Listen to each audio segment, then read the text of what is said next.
প্রশ্ন করা হয়েছে, এক সাহাবী এসে বলছেন, সালা রাজুলুন ইয়া রাসূলুল্লাহ মান আহাক্কুন নাস বিহুসনি সাহাবাতি ক্বালা উম্মুক ক্বালা সুম্মা মান ক্বালা উম্মুক ক্বালা সুম্মা মান ক্বালা উম্মুক ক্বালা সুম্মা মান ক্বালা আবুক। সুবহানাল্লাহ। একজন এসে নবীজির কাছে প্রশ্ন করলেন, ইয়া রাসূলুল্লাহ, মানুষের ভিতরে আমি কার যত্ন করব, কার খেদমত করব, কার সাথে ভালো ব্যবহার করব, আমার কাছে সব থেকে ভালো ব্যবহার কে পেতে পারে? নবীজি বললেন, তোমার মা। সাহাবী প্রশ্ন করলেন, তারপরে কে? রাসূলুল্লাহ বললেন, তোমার মা। তারপরে কে? তোমার মা। তারপরে কে? তোমার পিতা। পিতার চাইতে মায়ের মর্যাদা আল্লাহ পাক কয় গুণ বাড়ালেন? সবাই বলেন কয় গুণ? 3 গুণ আল্লাহ বাড়ায় দিলেন। আল্লাহ রাব্বুল আলামিন কোরআনের কারীমের ভিতরে বলেছেন, ওয়াকাদা রাব্বুকা আল্লা তা'বুদু ইল্লা ইয়্যাহু ওয়া বিল ওয়ালিদাইনি ইহসানা। তোমার রবের পক্ষ থেকে চূড়ান্ত ফয়সালা হয়েছে যে আল্লাহর ইবাদত করার পর মা বাপের ইহসান করবে। সুবহানাল্লাহ। আর আমার দেশের লোকেরা কি বলে, কি করে? লক্ষ্য করতেছেন আপনারা? আল্লাহ বলেন কি আর বান্দারা করে কি? আল্লাহ বলছেন মা বাবার খেদমত করো। আমার ইবাদতের পরে আল্লাহর পরেই স্থান কার? চিল্লায় বলেন। আমাদের লোকেরা বোঝে না, না বুঝা চলে যায় ভালো কোনো খাবার, ভালো কোনো ফল কোন হযরত, কোন পীর সাহেবের দরবারে নিয়ে হাজির করলে, হ্যাঁ দেন, পীর সাহেবকে হাদিয়া দিবেন, দেন, কিন্তু আগে দিবেন মায়ের। আপনার কাছে, সন্তানের কাছে সব থেকে বড় পীর হচ্ছে মা। বলেন সব থেকে বড় পীর কে? মা আর বাবা। মা আর এই দুজন হচ্ছে আপনার কাছে সব থেকে বড় পীর। পীর সাহেবের দোয়া কবুল হবে কি হবে না? আলেম সাহেবের দোয়া কবুল হবে কি হবে না? সন্দেহ আছে। 50-50। দোয়া কবুল হইলেও হইতে পারে, না হইলেও না হইতে পারে। কিন্তু মা বাপ যদি দোয়া করে, আল্লাহর দরবারে দোয়া মঞ্জুর হয়ে যায়। 100% দোয়া কবুল হয়ে যায়। সুবহানাল্লাহ বলে। প্রিয় ভাই সব, আল্লাহ রাব্বুল আলামিনের নবী বলেন, মা বাবা যখন দোয়া করে সন্তানের জন্য, যখন দোয়া করে, বন্দুক দিয়া গুলি করলে সেই গুলি তার লক্ষ্য বস্তুর কাছে যেতে যত না দেরি হয়, মা বাপের দোয়া বা বদদোয়া আল্লাহর দরবারের থেকে দ্রুত গতিতে চলে যায়। মাকে খাওয়াও। বুড়া মা আছে না? বলেন আছে না? মা যখন বুড়া হয়ে যায়, বউয়ের কথা মতো সন্তান মায়ের সাথে খারাপ ব্যবহার করে, মুখ মলিন করে থাকে, কথা বলে না, আর মনে মনে বলে, প্রকাশ্য বলে, অনেকের সামনে বলে, বুড়ি মরে না কেন? নাউজুবিল্লাহ। বলেন নাউজুবিল্লাহ। তুমি কারে মরতে বলো? কারে মরতে বলো? তোমার মা, তোমার যখন অসুখ হয়েছে, যত্ন করেছি, বুকের সাথে আগলায় ধরেছে, সারা রাত শিয়রে বসে বসে, বিদ্যুৎ ছিল না ঘরে, কেরোসিনের ল্যাম্প জ্বালায়া, চেরাগ জ্বালায়া কোরআন শরীফ তেলাওয়াত করেছে। আর শেষ রাতি 2খানা হাত রব্বুল আলামিনের দরবারে তুলে দিয়ে কেঁদেছে, রব্বুল আলামিন, আমার বাঁচাধনকে আমার জীবনের বিনিময় আল্লাহ তুমি বাঁচাইয়া দাও। যে মা বললেন, আমার জীবনের বিনিময় আমার ছেলে তুমি বাঁচাও, মেয়েরে বাঁচাও, সেই ছেলে বড় হইয়া বউয়ের পাগল হইয়া বলে, বুড়ি মরে না কেন? নাউজুবিল্লাহ, নাউজুবিল্লাহ। মাকে সম্মান করুন, মাকে ভালোবাসুন। আল্লাহ রাব্বুল আলামিন বলেন, ওয়াওয়াসাইনাল ইনসানা বিওয়ালিদাইহি ইহসানা হামালাতুহু উম্মুহু কুরহা ওয়া ওয়াদাআতুহু কুরহা ওয়া হামলুহু ওয়া ফিসালুহু 30 শাহরা। আমি সমগ্র মানব গোষ্ঠীকে উপদেশ দিচ্ছি, তোমরা তোমাদের ওসিয়ত করছি, তোমরা তোমাদের মা বাপকে সম্মান করো। তোমার মা তোমাকে গর্ভ ধারণ করেছে অত্যন্ত কষ্টের সাথে, ডেলিভারি করেছে অত্যন্ত কষ্টের সাথে, আর 30টা মাস বুকের দুধ দিয়ে তোমারে মানুষ করছে। সুবহানাল্লাহ, সুবহানাল্লাহ। প্রিয় ভাই সব, মা বাপ যদি হাত তোলে, চোখ দিয়া পানি পড়ে, দোয়া কবুল হয়ে যাবে। সুবহানাল্লাহ। এই যে হযরত বাইজিদ বুস্তামি রহমতুল্লাহ আলাইহির এই দরগায় আপনারা যান, হযরত বাইজিদ বুস্তামি যখন ছোট্ট ছিলেন, তার মা অসুস্থ, গভীর রাত্রে মা জেগে বলছে, বাবা আমি তো পানির পিপাসায় শেষ হয়ে যাচ্ছি, একটু পানি পান করাও। বাচ্চা দেখলেন ঘরের মধ্যে পানি নাই, বাইরে কোথা থেকে পানি জোগাড় করলেন, এসে দেখেন মা ঘুমায় গেছে। শীতের রাত, বাচ্চা দাঁড়ায় আছে পানি নিয়ে। ফজরের সময় মায়ের ঘুম ভেঙেছে, তাকিয়ে দেখে বাইজিদ দাঁড়ানো। বাইজিদ তুমি দাঁড়ানো কেন, কাঁপতেছো কেন? ছেলে বলছে, মা আপনি পানি চাইছিলেন। তা পানি চাইছিলাম, তা কি হয়েছে? তা আমি তো ঘরে পানি পাইনি, দূরে গিয়ে পানি আনছি, আনি দেখে আপনি ঘুমাই গেছেন। আমারই উঠাও নাই কেন? আপনার ঘুমের ক্ষতি হবে। তা তুমি নিজে ঘুমাও নাই কেন? এই জন্য যে আপনি জায়গায় যদি আবার পানি চান আর সময় মতো না দিতে পারি, তাহলে তো আপনার কষ্ট হবে। সেই জন্য মা আমি দাঁড়ায় রয়েছি, আপনি পানি খাবেন, সেই পানি নিয়ে। বাইজিদের মা হযরত বাইজিদকে বিছানার উপরে আরাম করে শোয়াই দিয়া উযু করে নিজে নামাজ পড়লেন। নামাজ আদায় করে দুইখানা হাত আল্লাহর দরবারে তুলে ধরে বলেন, রব্বুল আলামিন, আমি বাইজিদের মা, আমার ছোট্ট বাইজিদ আমার জন্য যে কষ্ট করেছে, আজ তার এই কষ্ট দেখে আমার কলিজা ঠান্ডা হয়ে গেছে। আমি মা হয়ে আমার বাইজিদের জন্য দোয়া করি, রব্বুল আলামিন আমার বাইজিদকে তুমি সুলতানুল আরিফিন বানায়া দাও। দোয়া মঞ্জুর হয়েছে না হয় নাই? সুবহানাল্লাহ। প্রিয় ভাই সব, এই জন্য মা বাপকে সম্মান করতে হবে, মহব্বত করতে হবে এবং তাদের জন্য দোয়া করতে হবে। দোয়াটা আল্লাহ শিখাই দিয়েছেন। এমনকি মা বাবের সামনে চোখ মোটা করে কথা বলবে না, চোখ মোটা করে মা বাবের সামনে কথা বলবে না। আল্লাহ ইচ্ছা করলে চোখ অন্ধ করে দিতে পারেন। পীরের সামনে যত গিয়ে মহব্বত করে ঘাড় কাট করে বসো, তোমার বড় পীর, তোমার মা, তোমার বাবা, তাদেরকে শ্রদ্ধা করো, সম্মান করো, কলজা দিয়ে মহব্বত করো। মা বাপকে একটা কথা বিশ্বাস করুন, মনে রাখেন, মা বাপকে যে যত বেশি সম্মান করবে, মহব্বত করবে, মর্যাদা দেবে, তার জীবনে সম্মানের আর রুজির কোনো অভাব হবে না, হবে না, হবে না। আল্লাহ তাআলা বাড়ায় দেবেন। সুবহানাল্লাহ। আল্লাহ দোয়া শিখাই দিচ্ছেন, বান্দারে মা বাবার সামনে শক্ত করে কথা কইস না, ওয়াকুল লাহুমা কাওলান কারীমা, মা বাবার সাথে সম্মান সূচক কথা বলো আর আমার কাছে দোয়া করো। কি বলে? আল্লাহ রাব্বুল আলামিন দোয়া শিখাই দিচ্ছেন, রব্বিরহামহুমা কামা রাব্বায়ানি সাগীরা। সবাই পড়েন, রব্বিরহামহুমা কামা রাব্বায়ানি সাগীরা। আবার পড়েন, রব্বিরহামহুমা কামা রাব্বায়ানি সাগীরা। আল্লাহ তাআলা শিখাই দিলেন, বান্দারে দোয়া কর, আমার রব, আমার মা বাপ আমাকে যেমন ছোটবেলায় স্নেহ করে লালন পালন করেছে, মাবুদ গো তুমি আমার মা বাপকে সেইভাবে তোমার রহমতের করে লালন পালন করো। আল্লাহ দোয়া শিখাই দিচ্ছেন।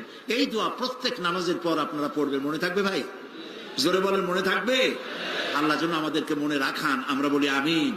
প্রিয় ভাই সব, মা হিসাবে আল্লাহ তাআলা এই মর্যাদা বৃদ্ধি করে দিলেন। নারী 3টা স্তর বললাম, কন্যা, বধূ, মাতা। 3 স্তরে ইসলাম যে মর্যাদা দিয়েছে, এর থেকে বেশি মর্যাদা পৃথিবীতে কেউ দিতে পারে নাই।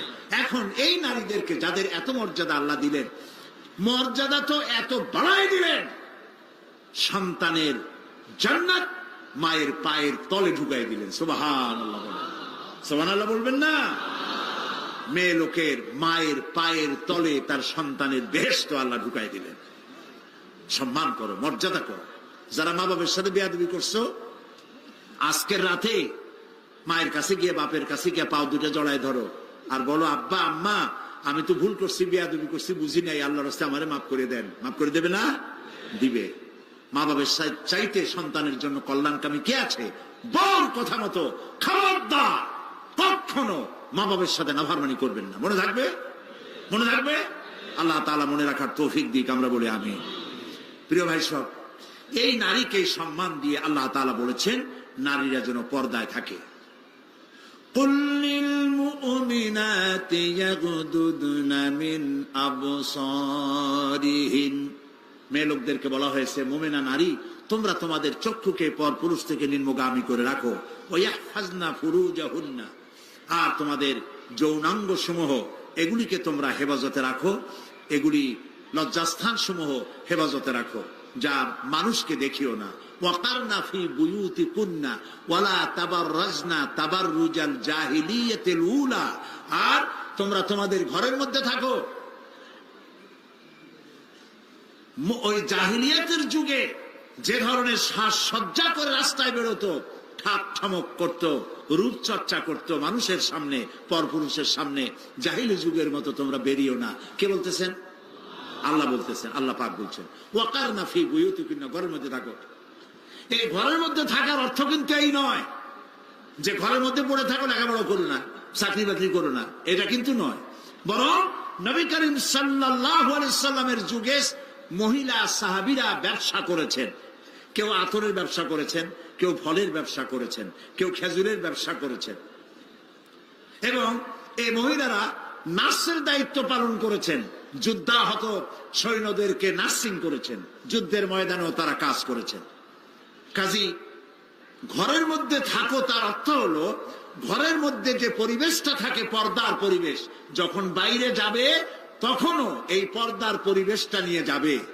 যখন বাইরে যাবে বোরখাটা পরে যাইও, বোরখাটা পরলে ওইটা একটা ঘরের মতো, বোরখার দরজাও আছে, জানালাও আছে, আছে না?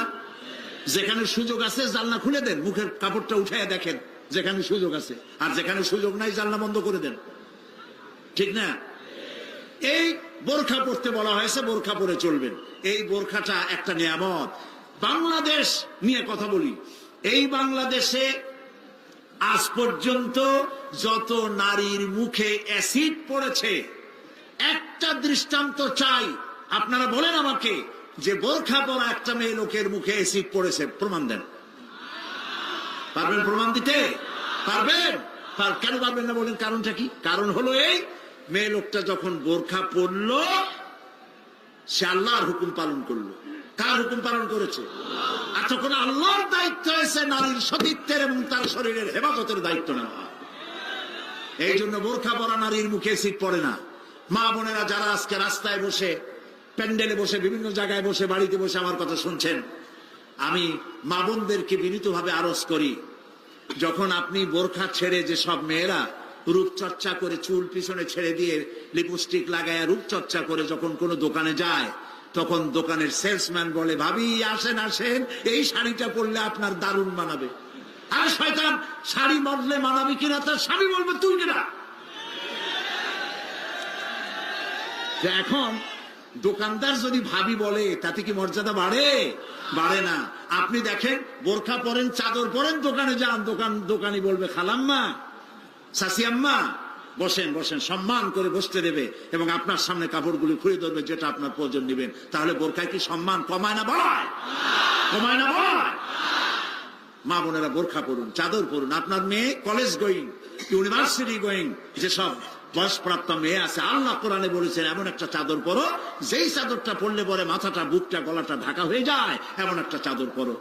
এই চাদর পরা মুসলমানদের জন্য ফরজ। মুসলমানদের জন্য কি? আজ ফ্রান্সের প্রেসিডেন্ট জ্যাক শিরাক, এই জ্যাক শিরাক এক বিরাট সাংঘাতিক একটা বাজে কাজ করেছে। তিনি তার দেশে কলেজে, বিশ্ববিদ্যালয়গুলোতে মুসলিম মহিলাদের মুখে চাদর পরা, হিজাব পরা নিষিদ্ধ ঘোষণা করেছে। আমরা আজকে চট্টগ্রাম তাফসীরুল কোরআন মাহফিলের লক্ষ লক্ষ মানুষের উপস্থিতিতে বাংলাদেশের কণ্ঠ বাতাসে মিশিয়ে দিচ্ছি। পত্রিকার মাধ্যমে যদি সাংবাদিকরা পৌঁছাতে পারেন ভালোই হবে। অনেক ভালো ভালো সাংবাদিক আছে যারা মাহফিল এখানের মধ্যে সীমাবদ্ধ থাকে না, তাদের লেখার মাধ্যমে এই চট্টগ্রাম তাফসীরের মাহফিল ছড়িয়ে যায় গোটা বাংলাদেশ তথা বিশ্বের বিভিন্ন জায়গায়। ওই সব সাংবাদিকদেরকে ধন্যবাদ জানাই আর প্রাণ খুলে দোয়া করি, আল্লাহ এদের কলমকে আরো শানিত বানিয়ে দাও। আপনারা আমাদের কথা লেখেন, আমরা জ্যাক শিরাককে বলছি, আপনি যে কাজটি করতেছেন এটা আপনি প্রেসিডেন্ট হয়ে, ইউরোপের একটি বড় রকমের রাষ্ট্রের প্রেসিডেন্ট হয়ে মানবাধিকার লঙ্ঘন করেছেন। মুসলমানদের পর্দা বন্ধ করার কোন ইখতিয়ার আপনার নয়, যেমন আপনার ইখতিয়ার নাই কোন পাদ্রী লম্বা জামা অথবা ক্রসকে নামিয়ে ফেলার জন্য আপনি বলতে পারেন, পারে বলতে? রবিবার দিন গির্জায় যেতে বন্ধ করতে পারেন? রবিবার দিন গির্জায় যাওয়া যেমন তার ধর্মীয় কাজ, গলার ভিতরে ক্রস লাগানো যেমন তার ধর্মীয় কাজ, আমার মুসলমান মেয়েদের পর্দা করা, হিজাব করা তেমন আল্লাহর নির্দেশিত কাজ। আমরা গোটা বাংলাদেশের পক্ষ থেকে, এই মাহফিলের পক্ষ থেকে জ্যাক শিরাককে নিন্দা জানাই এই কাজের জন্য। আমরা আহ্বান জানাবো, পৃথিবীর মধ্যে কোন রাষ্ট্র যা করে নাই, আপনি সেই খারাপ দৃষ্টান্ত করে আপনার কপালকে খারাপ করবেন না। প্রিয় ভাই সব, নারীর জন্য আল্লাহ পর্দা করেছেন, আর এই পর্দা হলো তাদের জন্য নিয়ামত। সেই নিয়ামত তারা ধারণ করবেন, আল্লাহ তাআলা তাহলে সন্তানগুলো ভালো বানাই দিবেন। কোন আলহামদুলিল্লাহ, বলেন আলহামদুলিল্লাহ।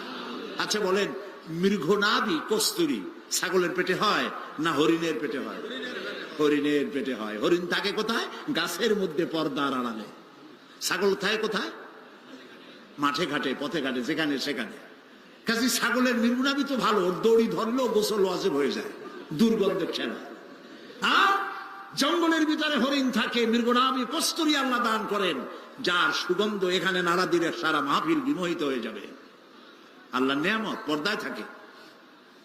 নারীদেরকে আল্লাহ পর্দায় থাকতে বলেছেন। এই পর্দায় থাকলে পরে কস্তুরী সম সন্তান আল্লাহ দান করবে। আর যদি পর্দায় না থাকেন, যে সন্তান হবে হবে মিস্টার বল্টু বাবু, মন্টু মিয়া। ভয়ের চোটে মানুষ অস্থির, তার চোখ গর্তের ভিতরে কি খাইছে, চোখ গেছে গর্তের মধ্যে। 2 কেজি চাউল বাবা যায় 2 চোখে, চুল মাথা দিয়ে ঝুলানো। প্যান্ট পরছে, সে প্যান্ট পরা অবস্থায় সেলাই করছে না কেমনে করছে আল্লাহ জানে। জুতার মধ্যে এত বড় বড় লোহা বটন লাগানো, গলায় এত বড় মোটা সেট, জাহান্নামের আগেই সালাসিলা ওয়া আগলালাম ওয়া সাইরা, জাহান্নামের শিকল আগেই পড়ছে গলায়। রাস্তায় মানুষে দেখে আর বাপ বাপ করে পলাইতে থাকে, বলতে থাকে আল্লাহ এই শয়তানের গজব দাও, এই শয়তানের যে মায় পেটে রাখছে তার কলেরা দাও, ওর বাপের বসন্ত দাও।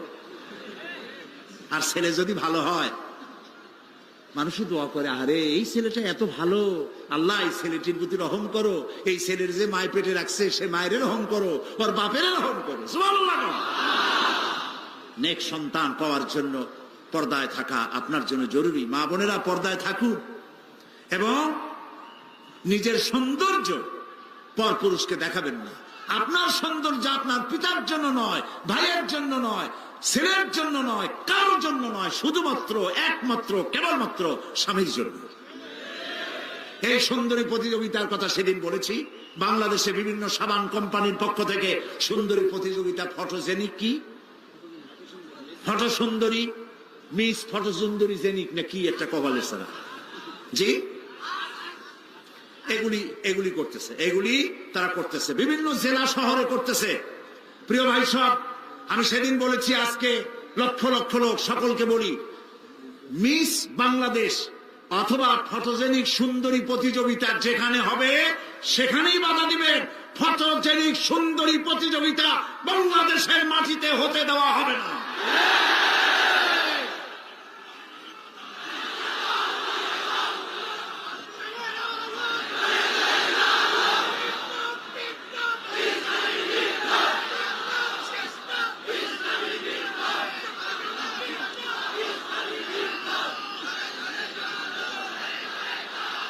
তারা একটু একটু করে আগাচ্ছে, আমরা সহ্য করি, কদ্দুর দেখাচ্ছে। আপনারা যদি কথা না বলেন তাহলে এরপরে মিস বাংলাদেশ শুরু হবে। মিস বাংলাদেশ এখনো করতে পারে নাই, সাহস পায় নাই, এখন ছোট্ট ছোট্ট করে করতেছে, এরপরে মিস বাংলাদেশ করবে। নির্লজ্জ যারা নারীর সুন্দরী প্রতিযোগিতা যারা করে, যারা বিচারক, নারীর সৌন্দর্যের, শরীরের অঙ্গ প্রত্যঙ্গের মাপ নিয়ে সৌন্দর্যের বিচার যারা করে, শয়তানের চাইতেও নিকৃষ্ট তারা। লম্পট, লুচ্ছা। আমাদের দেশকে কোন অবস্থাতেই আমরা অশ্লীলতার পথে ধাবিত হতে দিতে পারি না। আমি সেদিনও বলেছি, এই রোগ তাড়াতে গিয়ে যুবকদেরকে জেনার দিকে আকৃষ্ট করা হচ্ছে। একটা সাইনবোর্ড লাগাইছে, যৌন রোগে টেনশন নাই, কি জানি লইলে, হ্যাঁ নাউজুবিল্লাহ বলেন। এটা কেমন কথা? আপনি লিখবেন এইডস রোগ হচ্ছে মরণ ব্যাধি, ধর্মীয় অনুশাসন মানলে পরে এইডস রোগ থেকে বাঁচা যায়। এটা দেখুন, যে লিখেছেন, যে ব্যক্তি লিখেছে এই স্লোগান, যার মাথায় আসছে সে নিশ্চয়ই চরিত্রবান না লম্পট। লিখেছে এই যৌন রোগে, বলেন না কি মুখস্থ, যৌন রোগে রেহাই নাই, কন্ডম লইলে টেনশন নাই। তার মানে কন্ডম নিয়ে জেনা করো না। আমি সব জায়গায় বলে এসেছি, চট্টগ্রামের পুলিশ কমিশনার, চট্টগ্রামের ডিসি, আপনারা এই সাইনবোর্ড ভাঙেন। আপনারা যদি এই সাইনবোর্ড না ভাঙেন, আমি জনগণকে বলবো, জনগণ এই এইডসের সাইনবোর্ডকে ভেঙে গুড়িয়ে দাও।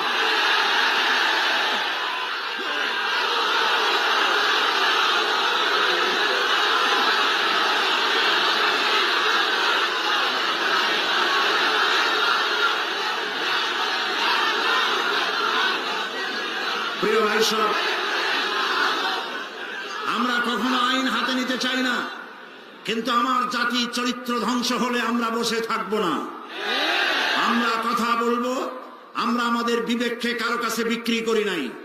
কথা বলবো পার্লামেন্টে, সিংহের মতো গর্জন করব ময়দানে, জীবন দিয়ে দিয়ে আল্লাহর কোরআনকে প্রতিষ্ঠা করবো ইনশাআল্লাহ।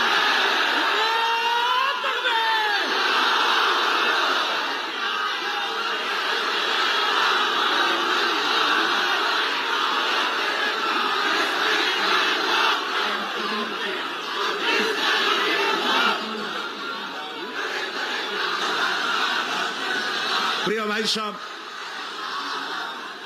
আমরা কখনো আইন হাতে নিতে চাই না, কিন্তু আমার জাতি চরিত্র ধ্বংস হলে আমরা বসে থাকবো না। আমরা কথা বলবো, আমরা আমাদের বিবেককে কারো কাছে বিক্রি করি নাই। কথা বলবো পার্লামেন্টে, সিংহের মতো গর্জন করব ময়দানে, জীবন দিয়ে দিয়ে আল্লাহর কোরআনকে প্রতিষ্ঠা করবো ইনশাআল্লাহ।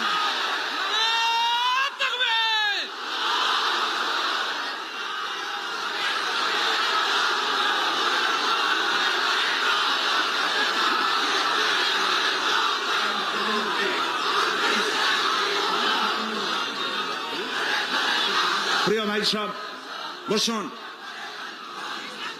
সুতরাং নারীকে পর্দায় থাকতে হবে এবং এই পর্দার আচরণ করতে হবে। মহিলাদের কর্মসংস্থানের বিষয়টাও ইসলাম পরিষ্কার বলে দিয়েছে। মেয়েরা কাজ করতে পারবে, কোনো অসুবিধা নেই, চাকরি করবে, লেখাপড়া করবে। নবী করিম সাল্লাল্লাহু আলাইহি ওয়াসাল্লামের স্ত্রী আমাদের মা হযরত আয়েশা রাদিয়াল্লাহু তাআলা আনহা হাজার হাজার সাহাবীদের উস্তাদ ছিলেন, হাদিস শিখিয়েছেন, ফিকহ শিখিয়েছেন, সুবহানাল্লাহ বলো, কোরআন শিখিয়েছেন।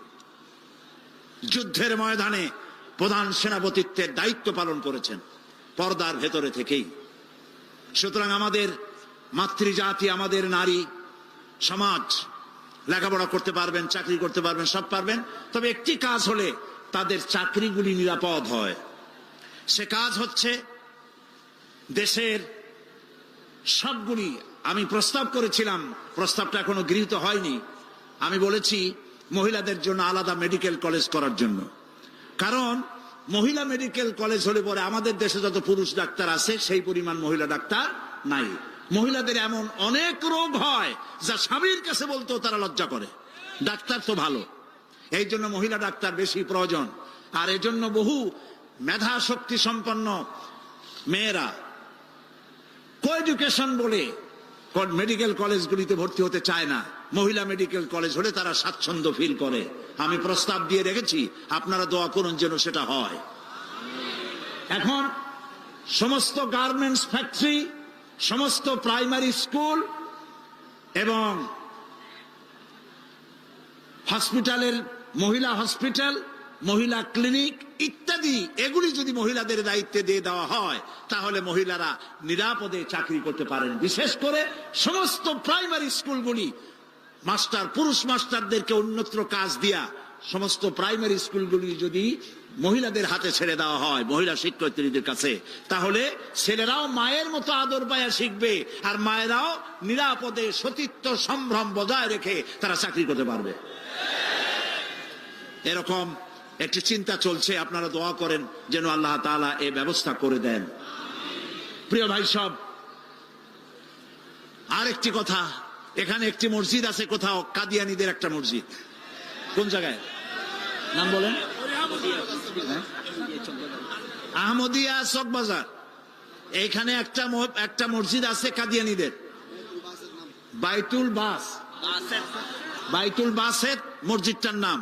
মুসলমানেরা জানে না বলে সেখানে নামাজ পড়তে যায়। মনে রাখবেন, কাদিয়ানীরা যে মসজিদ বানায় ওইটা মসজিদ না, এটা উপাসনালয়। কাদিয়ানীদের মসজিদে মুসলমানদের নামাজ হবে না, হবে না, হবে না।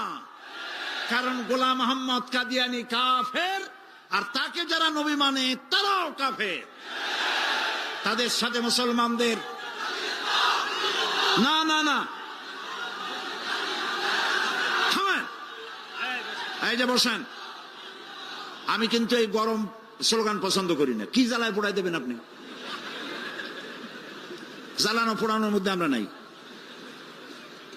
আমরা আছি, হক কথা বলি। তাদের অধিকার আছে দেশে থাকার, যেমন হিন্দু, খ্রিস্টান, বৌদ্ধ সকল জাতি যেমন এখানে সাম্প্রদায়িক সম্প্রীতি নিয়ে আছে, কাদিয়ানীরাও সেভাবে থাকবে। তবে তারা থাকবে অমুসলিম হিসাবে, মুসলমান হিসাবে অবশ্যই নয়। তাদের উপাসনার গায়ে কেউ হাত দেবে না, মনে থাকবে এই কথা। আমাদেরকে কোরআনে নিষেধ করা হয়েছে কারো মন্দির ভাঙবে না, কারো গুরুদুয়ারা, কারো গির্জা, কারো চার্চ, কারো প্যাগোডায় হাত দিবে না, ভাঙবে না, এবং কারো দেবতাকে গালি দিবে না, আমার আল্লাহ বলেছেন। মনে থাকবে এই কথা। সুতরাং তাদের উপাসনালয় হাত দেওয়া যাবে না। যেমনি বানাইছে তেমনি থাকুক, তারা নামাজ পড়বে। আমি আমার জনগণকে সতর্ক করছি, ওদের মসজিদ নয়, উপাসনালয়। ওটাকে মসজিদ বলা জায়েজ নাই, এটা উপাসনালয়। কোন মুসলমানের নামাজ এখানে হবে না, মনে থাকবে। মাথা গরম করবেন না কখনো। ইসলাম এই মাথা গরমে পছন্দ করে না। আস্তে আস্তে কোন জায়গায় নিজেরা বসে বসে বোমা বানাইয়া তারপর আন্দাজে যাই এক জায়গায় হামলা করবেন, ইসলাম এটা মানে না, ইসলাম এটা বলে না। আপনি মাথা ঠান্ডা করবেন এবং আইন শৃঙ্খলা মেনে কাজ করবেন। নিজের ইচ্ছা মতো গোপন হামলা করা, গোপনে অস্ত্র তৈরি করা ইসলামের কোনো অনুমোদন নাই। এই জন্য আজকেও বলি, বাংলাদেশে হরকতুল জিহাদ, জামাতুল মুজাহিদিন সাহায্য করেন, আর কি হিজবুত তাওহীদ, হিজবুত তাহরীর, জুমরাতুল মাসাকিন, এই জাতীয় যতগুলি নতুন নতুন সংগঠন হয়েছে, এদেশের মুসলমানদের সাথে কোনো সম্পর্ক নাই। এগুলারে যেখানে পাবেন সেখান থেকে ধরে পুলিশে ধরিয়ে দিবেন। এরা বাংলাদেশের দুশ্মন, এরা মুসলমানদের দুশ্মন। আমার দেশের সাম্প্রদায়িক সম্প্রীতি বিনষ্ট করে এবং বোমাবাজি করে এই দেশকে বদনাম করে আমেরিকাকে তারা দাওয়াত করতে চায়, তারা বুশকে দাওয়াত করতে চায়। কাজী হিজবুত তাহরীর, হিজবুত তাওহীদ, হরকতুল জিহাদ, জামাতুল মুজাহিদিন মুসলমানদের সাথে কোনো সম্পর্ক নাই। যেখানে পাও সেখানে ধরো, গরুর দড়ি দিয়া বান্ধিয়া পুলিশে হ্যান্ডওভার করো, মনে থাকবে। আল্লাহ মনে রাখার তৌফিক দিন। প্রিয় ভাই সব, আমাদের এই স্বাধীন সার্বভৌম বাংলাদেশ, আল্লাহ তাআলা যেন দয়া করে এই দেশকে কোরআনের প্রতিষ্ঠার জন্য আল্লাহ যেন হামওয়ার করে দেন, বলেন আমিন। এত মুসলমান কোরআনের কথা শুনতে যে দেশে আসে, সেই দেশে ইসলাম কায়েম হতে দেরি হয়, বড় আফসোস লাগে, কষ্ট হয়। আসুন আমরা সবাই মিলে কোরআনের রাজ কায়েমের আন্দোলনে শরীক হয়ে যাই। আন্দোলন করবেন না, আপনার কোনো দাম নাই। হতে পারেন আপনি বড় মুহাদ্দিস, হতে পারেন আপনি বিশাল চিন্তাবিদ, কিন্তু আন্দোলনের সাথে নাই, আপনার দাম নাই। একটা হাতি, একটা পাগলা হাতি যদি চন্দনপুরা অথবা এদিকে কি পুরো আছে, আরে কোন একজন কথা, এই যে আশেপাশে কত পুরো আছে, একদিক দিয়ে এসে ঢুকলো, একটা হাতি যদি ঢোকে তাহলে বাড়িঘর ভাঙ্গা মেসমার করে দিতে পারে না? কিন্তু হাতি যতই পাগলা হোক, যতই বন্য হোক, যতই শক্তিশালী হোক, একটা রেজিমেন্টের সামনে একটা হাতি কিচ্ছু না। আন্দোলন হচ্ছে রেজিমেন্ট, আন্দোলনে শরীক হও। কোরআন প্রতিষ্ঠা করতে যারা জীবন বাজি রেখে সামনে চলে এসেছে, সেই লাইনে সামিল হয়ে যাও। প্রিয় ভাই সব, আজকে আর আমি কথা বাড়াবো না, কারণ অনেক দূর যেতে হবে। বাংলাদেশে বিভিন্ন জেলা থেকে লোকেরা এসেছেন, আমি 10টার মধ্যেই শেষ করতে চাই। সেই জন্য দালানো ভাইয়ের এবার বসেন, কাঙ্ক্ষিত মোনাজাতের দিকে এগিয়ে যাচ্ছি। দোয়া কবুল হবে ইনশাআল্লাহ, বলি ইনশাআল্লাহ। এত লক্ষ লক্ষ লোকের চোখের পানি এবং তাদের আকুতি আল্লাহ ফেরত দিবেন না ইনশাআল্লাহ। বলি ইনশাআল্লাহ। আজকে কয়জন? আজকে 13 জন ইসলাম কবুল করার জন্য চলে এসেছে। বলো লা ইলাহা ইল্লাল্লাহু মুহাম্মাদুর রাসূলুল্লাহ। আল্লাহ ছাড়া কোনো ইলাহ নাই, মাবুদ নাই, উপাস্য নাই। মুহাম্মদ সাল্লাল্লাহু আলাইহি ওয়াসাল্লাম আল্লাহর প্রেরিত রাসূল। আশহাদু আন লা ইলাহা, একটু জোরে বলো, লা ইলাহা ইল্লাল্লাহু ওয়াহদাহু লা শারীকা লাহু ওয়া আশহাদু আন্না মুহাম্মাদান আবদুহু ওয়া রাসূলুহু। আমি সাক্ষ্য দিচ্ছি আল্লাহ ছাড়া কোনো ইলাহ নাই, মাবুদ নাই, উপাস্য নাই। তিনি এক, তিনি একক, তার কোনো অংশীদার নাই। আমি সাক্ষ্য দিচ্ছি মুহাম্মদ সাল্লাল্লাহু আলাইহি ওয়াসাল্লাম আল্লাহর বান্দা এবং তার প্রেরিত রাসূল। তোমরা সবাই এদিকে ফিরে বলো আসসালামু আলাইকুম। জাতের পূর্বক্ষণে যে কথাটি বলতে চাই একটু